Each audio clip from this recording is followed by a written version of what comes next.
नमस्कार। भूमि न्यूज पलामू के विशेष कार्यक्रम साझी संस्कृति और साझा संघर्ष में आप सभी सुधी दर्शकों का स्वागत है। आज हम बात करेंगे स्वतंत्रता संग्राम के मूल्यों के बारे में। जब हमारा देश गुलाम था और उस गुलाम भारत में स्वतंत्रता के लिए लोग लड़ रहे थे, तो उस समय उनके संघर्ष के गर्भ से कौन कौन से मूल्य उभर कर हमारे सामने आए, उन मूल्यों को आज के दिन जानना जरूरी है।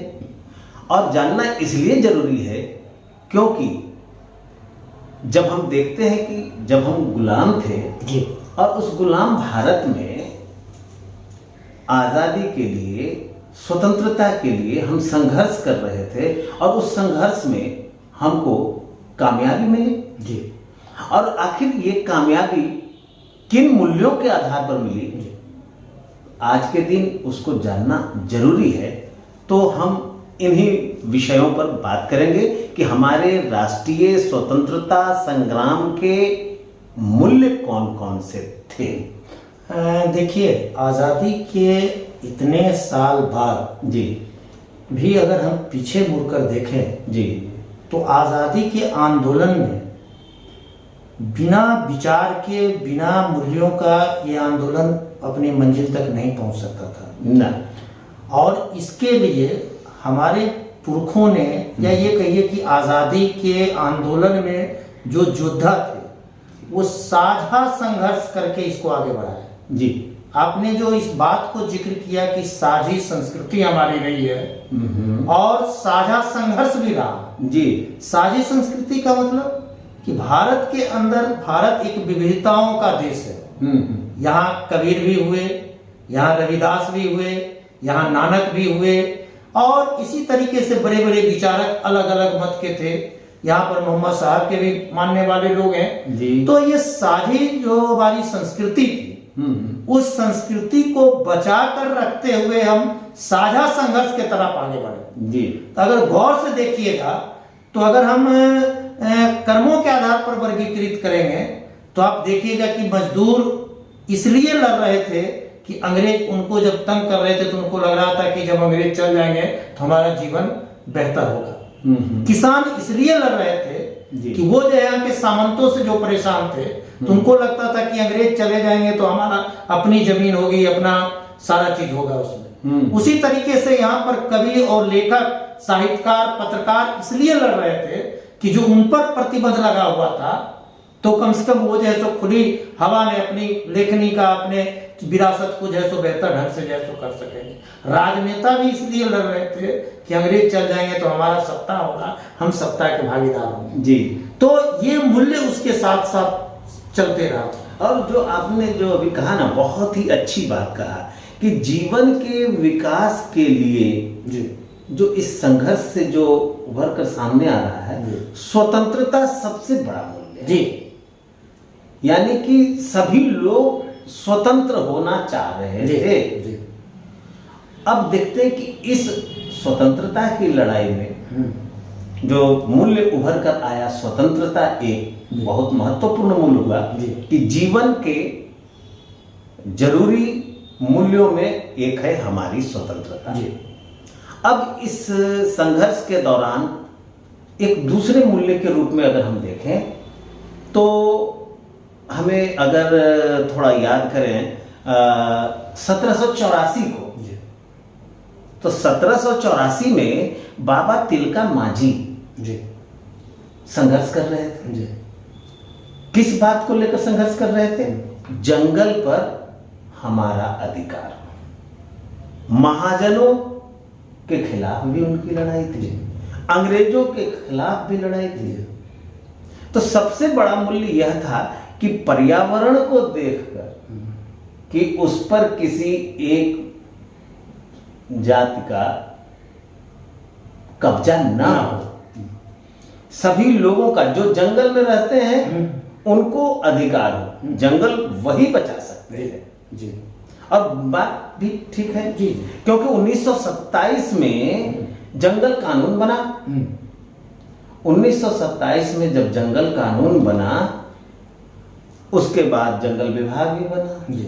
और जंगल विभाग बनने के बाद जिस प्रकार से जंगल का दोहन हुआ, यह बात तो सीधा सीधी प्रमाणित करता है कि विभाग से जंगल का बचाव नहीं हो सकता है। तो एक दूसरा मूल्य उभर कर सामने आया जी। कि पर्यावरण बहुत ही जरूरी है। आप एकदम सही एक सवाल उठाया कि आज़ादी के पहले या 1784 के जो आप बात किए हैं जी। तो उस समय हमारा समाज कबीलाई में बटा हुआ था, अलग अलग खेमा में था। आदिवासी लोग अपने तरीके से जीवन जी रहे थे, दलित की अपनी दशा दुर्दशा उसके साथ में थे, जो क्षत्रिय थे वो अपने एक दूसरे स्वरूप में अपने जीवन को जी रहे थे, जो उस समय के जो पुरोहित हुआ करते थे वो उनकी अपनी जीवन शैली अलग थी, जो साहूकार थे, व्यवसाय करने वाले थे, वो अपने ढंग से जीवन को जी रहे थे। और इन सारे चीजों में अगर गौर से देखिएगा तो जब अंग्रेज का हस्तक्षेप हुआ तो वो हस्तक्षेप के खिलाफ में सब लोग अलग अलग अपनी भावनाओं को लेकर इस आंदोलन में कूद पड़े और उसको जैसो अलग अलग ढंग से विश्लेषण करें जी। और यह भी बात पूरा का पूरा सत्य है कि अगर हम प्राकृतिक संसाधन का हिफाजत करेंगे तो जब तक संबंधित समाज उसके देख रेख नहीं करेगा तब तक हम उसकी हिफाजत नहीं कर सकते। जैसे जंगल कानून के उदाहरण आपने इसको विस्तार से दिए कि विभाग के द्वारा, सरकार के द्वारा शायद इसका हिफाजत नहीं किया जा सकता, और ये लड़ाई जो सामने उभर कर आया और लोगों की जो भागीदारी हुई वह भी भागीदारी आश्चर्यचकित करता है। 1855 में सीधो कानून, फूलो जानो, चांद भैरव, ये सारे लोग जब संघर्ष कर रहे थे तो लोग कहते हैं कि इसमें 40,000 लोग शहीद हो गए, कुछ लोग कहते हैं कि 10,000 लोग, कुछ लोग कहते हैं 20,000। अरे जाहिर सी बात है, हजारों में तो शहादत हुई। जी। और ये शहादत तब हुई कि जब उनका जुड़ाव सीधा सीधा था।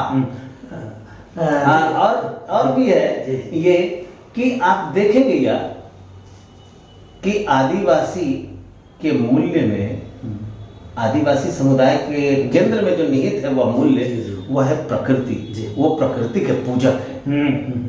उनके पास पूजा करने के लिए ना तो मंदिर है, ना ही मस्जिद है, ना ही गिरजाघर है। उनके पास है पेड़ है, जंगल है, पठार है, नदी है। इन्हीं सबको वो अपना देवता मानते हैं, ईश्वर मानते हैं, और उस पर हमला वो लोग बर्दाश्त नहीं करते। स्वाभाविक। आप 1855 का जिक्र किया जी, और उसमें 10,000 से लेकर 50,000 लोगों की भागीदारी की जिक्र किया। आमतौर पर हम लोग जानते हैं कि 1857 में आज़ादी की प्रथम लड़ाई लड़ी गई थी। लोग बोलते हैं सिपाही विद्रोह के नाम पर भी जाने जाते हैं उसको। लेकिन अगर आप जिसको हुल विद्रोह हम कहते हैं, उसका इतिहासकारों ने बेहतर ढंग से शोध नहीं की और बेहतर ढंग से प्रस्तुति नहीं की जी। नहीं तो जो प्रकृति के जो पुजारी थे, जिस आदिवासी की बात करते हैं, वनवासी की बात करते हैं, गांव में रहने वाले लोगों की बात करते थे, उन्होंने अपने स्वतंत्रता के लिए अंग्रेज के खिलाफ साझा संघर्ष करने के लिए एकत्रित हुए थे जी।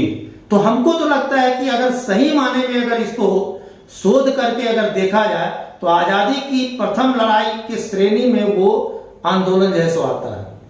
अब यहाँ जब हम प्रकृति की बात कर रहे हैं तो हमें माखनलाल चतुर्वेदी की बात याद आ रही है। एक कविता, पुष्प की अभिलाषा, मुझे तोड़ लेना वनमाली, उस पथ पर देना तुम फेंक, मातृभूमि के शीश चढ़ाने, जिस पथ जाए वीर अगने।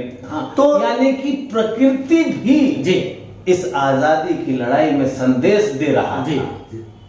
देखिए, कवि का, साहित्यकारों का यही तो मुख्य दायित्व भी है कि लोगों को अपनी लेखनी से, अपनी बातों से प्रेरित करके जी। एक आजादी के आंदोलन या किसी भी संघर्ष में उसकी भागीदारी को सुनिश्चित करके आगे बढ़ाने का काम करते हैं। अच्छा, और एक बात यह भी है कि अगर हमको जी ये संघर्ष के, जो राष्ट्रीय स्वतंत्रता संग्राम के जी। अगर मूल्य की तलाश करनी है जी तो साहित्यकारों के पास जाना पड़ेगा। आजादी के वक्त जो लिख रहे थे सो, और आजादी के बाद जो लिखा गया, इन दोनों साहित्यों में हमें आजादी के लड़ाई का मूल्य देखने को मिलेगा। अब जैसे एक याद करें अगर हम मोहम्मद इकबाल साहब को, जी इकबाल साहब कहते सारे जहां से अच्छा हिंदुस्तां हमारा, हम बुलबुलें हैं इसके ये गुलिस्ता हमारा, मजहब नहीं सिखाता आपस में बैर करना। अब ये संदेश दे रहे हैं, आखिर ये संदेश आखिर ऐसा क्यों लिखा गया जी। कि मजहब नहीं सिखाता आपस में बैर करना। अगर इस लाइन पे अगर हम गौर करें तो हमें लगता है कि उस वक्त संघर्ष को तोड़ने के लिए कुछ लोग मजहब का इस्तेमाल कर रहे होंगे, और मजहब का जब इस्तेमाल कर रहे थे तो उस वक्त उन्हें लिखना पड़ा या कि मजहब नहीं सिखाता आपस में बैर करना।